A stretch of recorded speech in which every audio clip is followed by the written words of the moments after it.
to choose the genes. In the cells universe, Society will take us and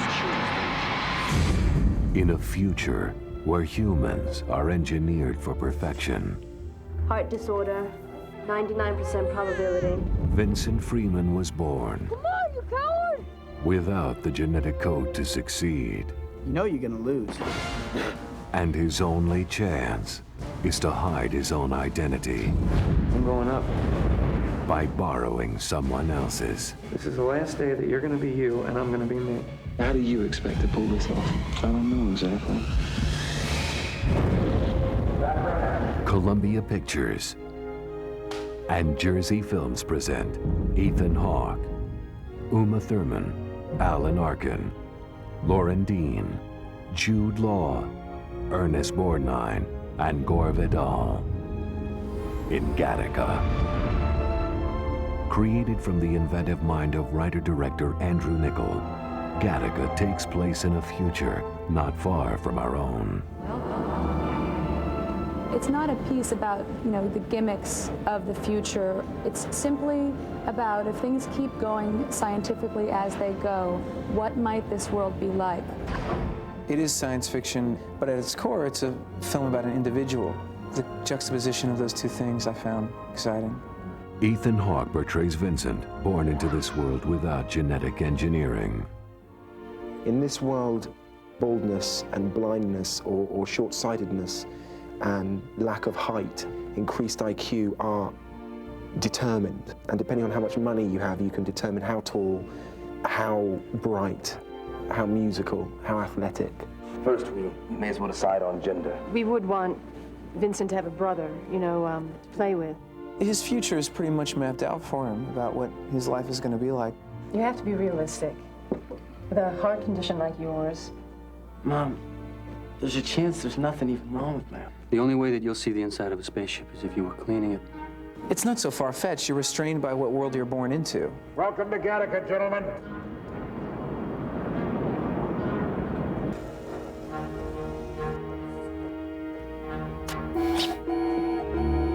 Unless he takes some drastic measures.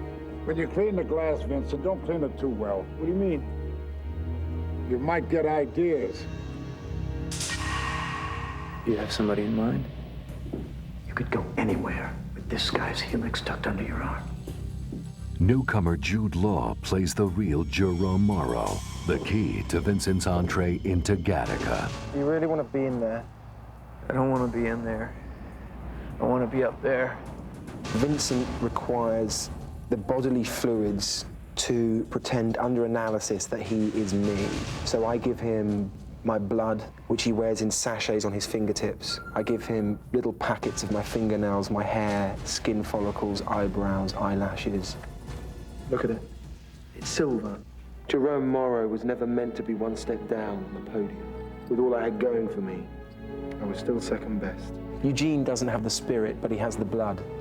Vincent has the spirit and needs the blood. Congratulations. What about the interview? That was it. I got it. Of course you got it.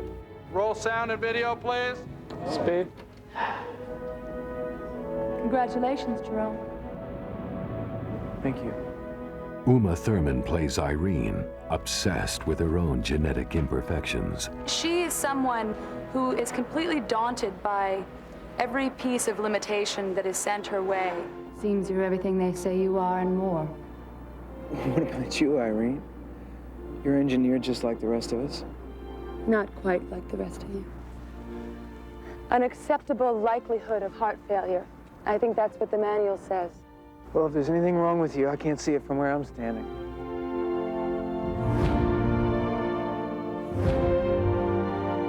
They have got you looking so hard for any flaw that after a while, that's all that you see. For whatever it's worth, I'm here to tell you that it is possible. What he embodies is someone who refuses to accept their limitations and thwarts them constantly, and has the courage and the audacity to do so. The man was murdered. So I didn't do it. I didn't say you did, but if the man was murdered, the place is going to be crawling with Hoovers. I'll take my chances with the J. Edgars over the mission director. Mr. Director, you will be pleased to know that we have a suspect. That is a relief. Who is it? Beautiful. For the cast and crew, the human spirit at the heart of Gattaca comes from its creator, Andrew Niccol. Andrew Niccol is a very, very, very talented, gifted, unique man. This is a really unique voice, and there are only a handful of people who do that. When you read Andrew's work, it's not like anybody else's or anything else's that you've ever read before. I mean, Andrew has a very unique worldview. Parker? I can't believe you pulled this off. They're sending you up there. This is all coming from some very odd part of Andrew's mind. I really love it because it's so very original.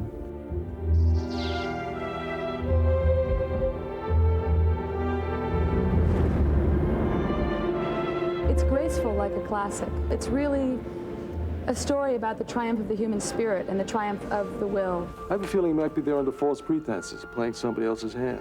God, even you are gonna tell me what I can and can't do now? I say we sample every employee within the parameters. I suggest blood from the vein. They are going to find me.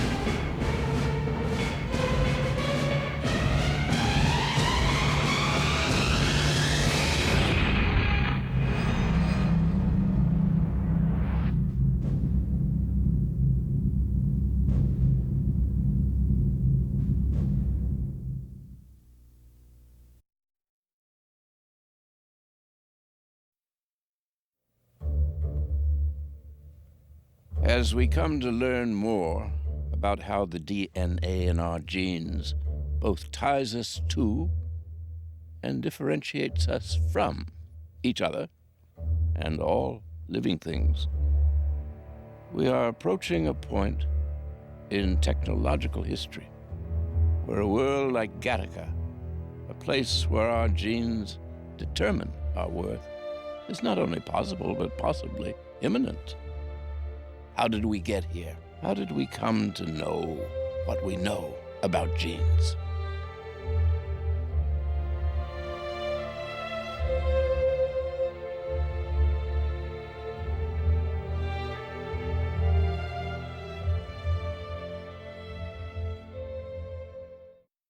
The first breakthrough that led to genetic engineering came in the 1950s by an American and a British scientist, Watson and Crick.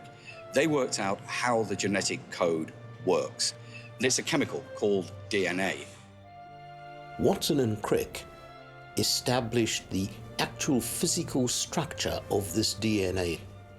And what they showed that was so critical is, firstly, the DNA is a very large chemical molecule. It's made up of small beads strung together, and there are 4 different sorts of beads, and the order in which they're strung together is the basic code. These beads are actually the molecules: adenine, cytosine, guanine, and thymine, or GTC and A. As Watson and Crick were studying the arrangement of these molecules, they noticed that G was always coupled with C, and that A was always with T. In addition, they noticed that by connecting these molecules by their hydrogen elements, the same shape was created. And by stacking and twisting these pairs, they discovered the double helix structure. Because the way in which they sit next to each other is absolutely rigidly determined by their chemistry, if you pull them apart, each one makes an identical replica of itself. The great mystery of genetics was suddenly dissipated, and it was straightforward chemistry. The second breakthrough came in the 1970s with a British scientist called Fred Sanger. He worked out not how the code works, but how you can read it in a practical way.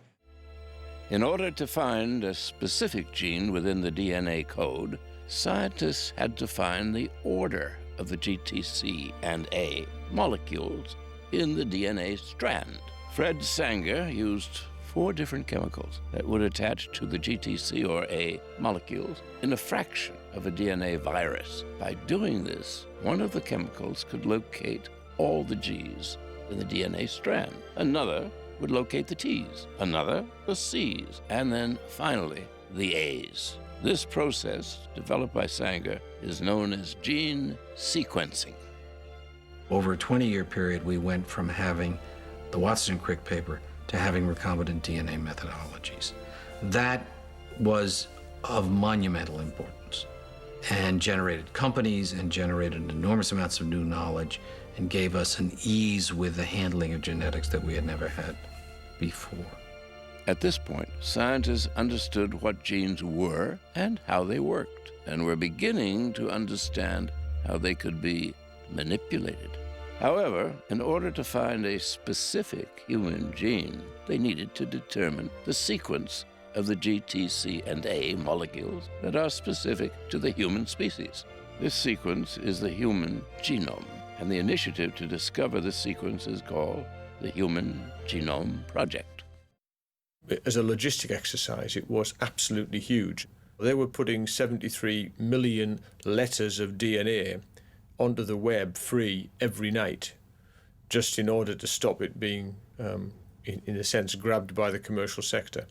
Mapping the human genome is a fantastic achievement. I don't think it's necessarily in itself going to lead automatically to miracle cures or to crops that grow anywhere. The code has been read for a human being, but then you've got to apply it. It gave us a catalog, and it gave us, it's not just a catalog in the sense that it's a set of different objects all put together. It's also this long string of information that is seen as having various forms of codes in it that tell us different things, that tell us not only the structure of proteins, but the structure of inheritance, the structure of development, the structure of gene control. Many different things are buried away in the structure of DNA. Having a map of the human genome would open up endless opportunities. But what scientists were most excited about was how this could aid in the search for cures of genetic diseases. However, as benevolent as this intention is, some of the new technologies in gene therapy have become quite controversial. The cells that people get excited about, very excited about, are the cells that are present normally only in very early embryos, and they can give rise to lots and lots of different tissues. If you could get those cells, you would be able to grow a piece of pancreas that would help a diabetic, or a bit of brain that would help someone whose brain was deteriorating because of Alzheimer's. It sounds amazing, but actually it's not that much different to what we already do routinely in terms of bone marrow transplants, where we can collect bone marrow and give it to someone with the same tissue type, or even collect your own bone marrow, treat you for a disease, and then put your bone marrow back in again.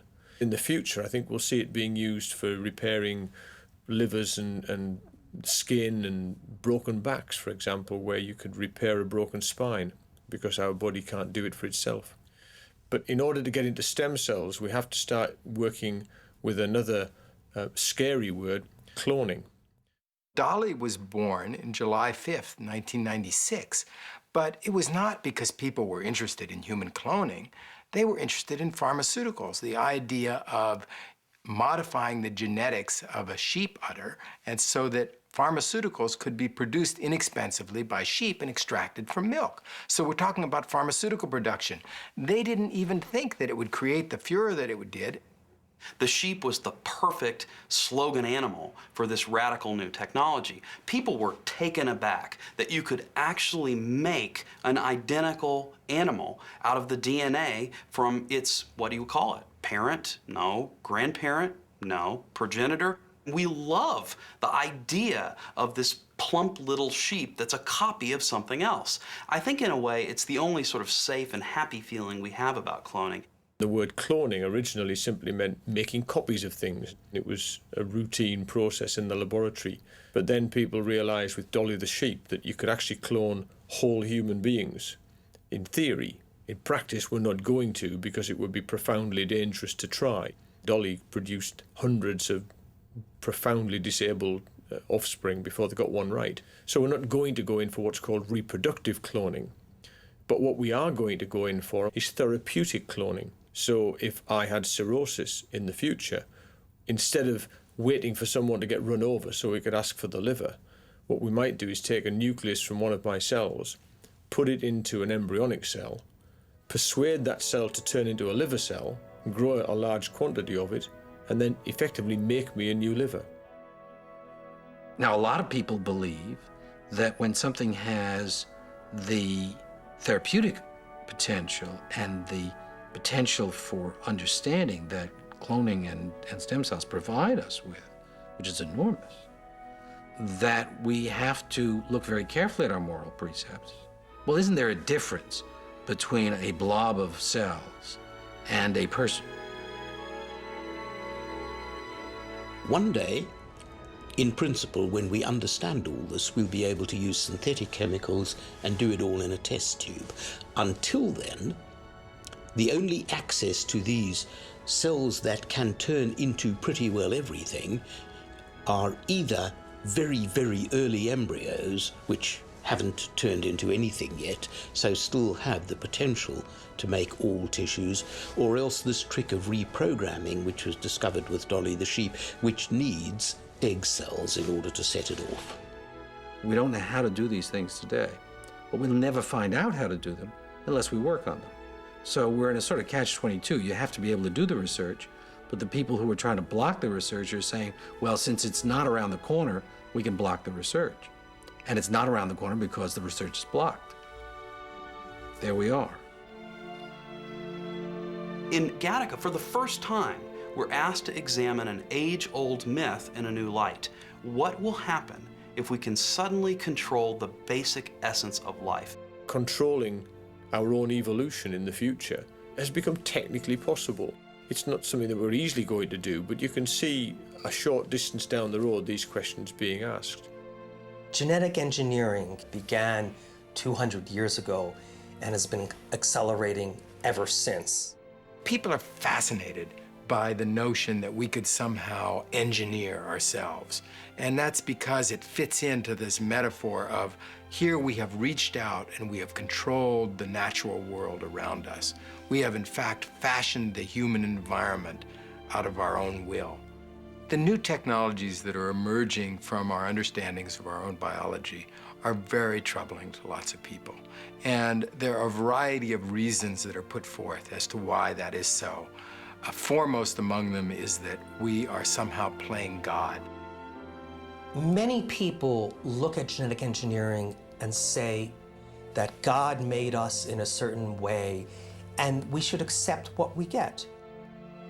But in fact, people don't realize that we've been rejecting what we've been given at birth for over 100 years with the use of what is now traditional medical technology.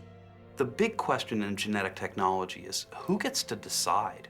Will the government say you can't choose your child on the basis of intelligence? You can't choose to make a child that won't be a criminal. You don't have to have a big imagination to see where that's going. People want to know now, can the state say you can't have a baby? Can the state say you can't engineer a baby? Who decides? That's the big question. Of course, it's illegal to discriminate. Genoism, it's called.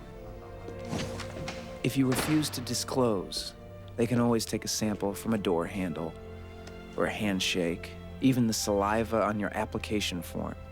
Genoism is a term that was dreamt up to explain a phenomenon of the future. The idea is that when people start to make choices about what kind of family they want to have, what kind of kid is good enough, that fashions emerge so that people begin to think of a certain kind of child as being good enough, and it spreads. Genoism emerges when you don't have the right kid, when your child is a product of luck, as in Gattaca, and that luck suddenly becomes something we demonize. Neurological condition, 60% probability. Manic depression, 42% probability. Attention deficit disorder, 89% probability. I teach about Gattaca in my class, and I ask them whether they think that genetic discrimination already occurs. And I tell them that there actually is a chromosome right now where if you have this chromosome, you pay $500 more in auto insurance in New Jersey. And of course, the chromosome is the Y chromosome. The use of genetic profiling is something that we simply have to face because the opportunity is there. I think what you have to do is to say, we need a form of universal health care that doesn't ask the question, what is your genetic determination? And so we've got to look on the political side at the implications of what the science is telling us.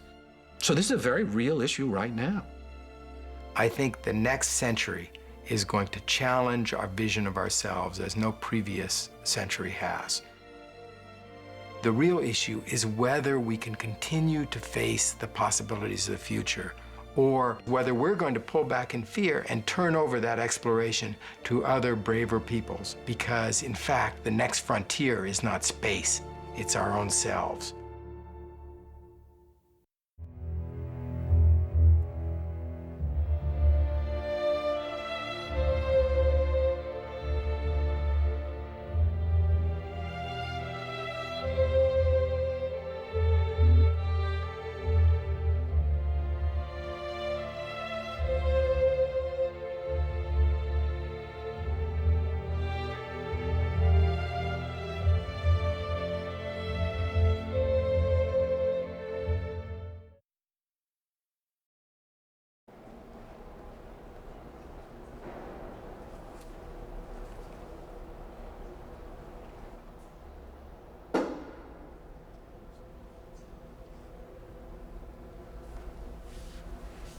You should have left that book where you found it.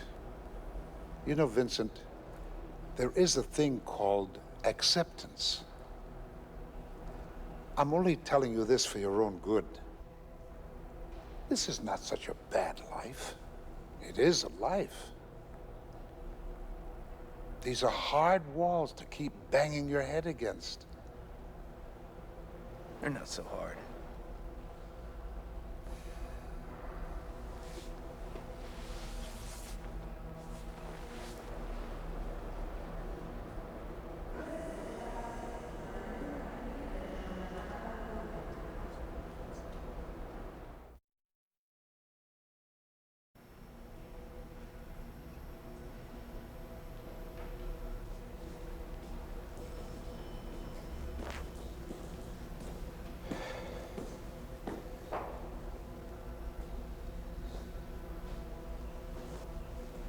So,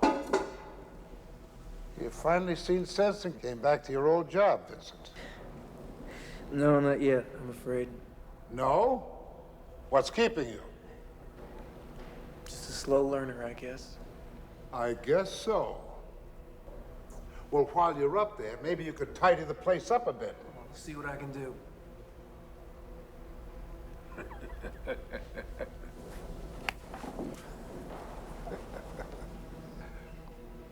And don't go getting everybody lost out there. You'll give us a bad name. You won't have me to keep an eye on you, you know.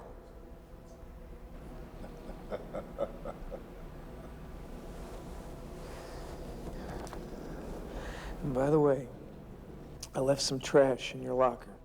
I'll take care of it.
Your extracted eggs, Marie, have been fertilized with Antonio's sperm.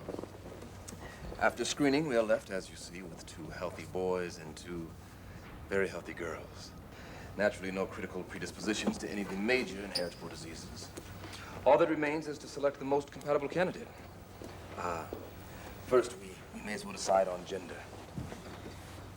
We would want Vincent to have a brother, you know, to play with. Of course you would. Hello, Vincent.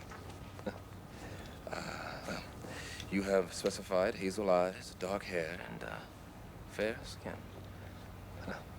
I have taken the liberty of eradicating any potentially prejudicial conditions, premature baldness, myopia, alcoholism and addictive susceptibility, propensity for violence, obesity, etc. We didn't want diseases, yes, but...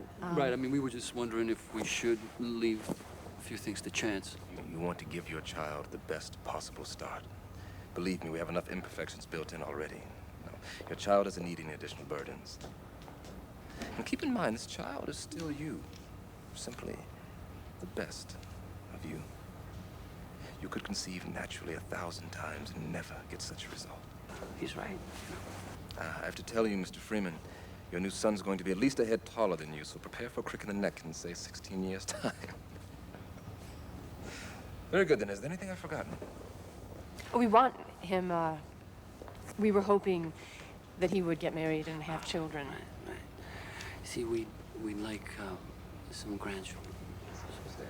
Yeah, I understand. I've already taken care of that. Now, you appreciate I can only work with the raw material I have at my disposal, but for a little extra, I can also attempt to insert sequences associated with enhanced mathematical or musical ability. Oh, Anton, the choir. I have to caution you, it's not foolproof. With multi-gene traits, there can be no guarantees. Well, how much extra? It'd be 5,000 more.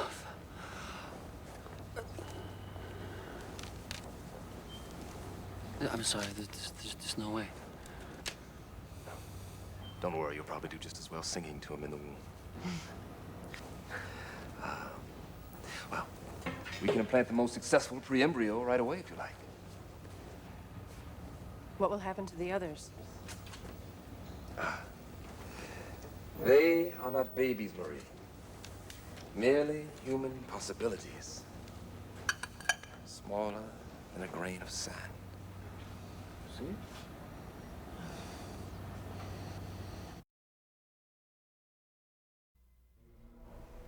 Director? I don't have to tell you how important this expedition is. Titan could hold the key to the origin of life.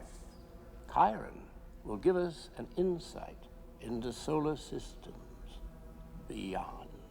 Of course, it will not be we who travel to the near stars, but a species like us, with more of our strengths and fewer of our weaknesses. Excuse me, Director. The investigators have begun their testing. Testing? Why are they testing? They think someone here is an imposter. As if we don't know who we are? Tell them to come back after we launch. They insist. They're testing everyone now.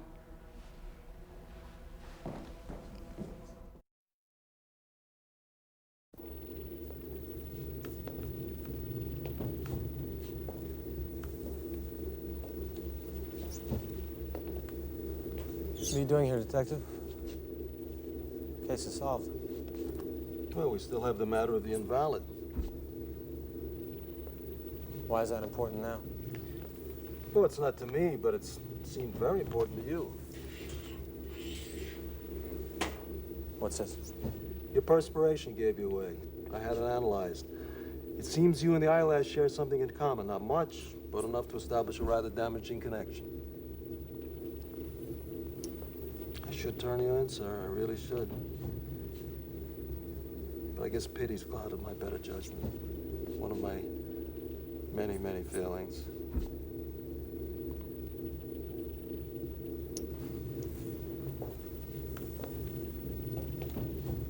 That's probably why I'm only a detective second class.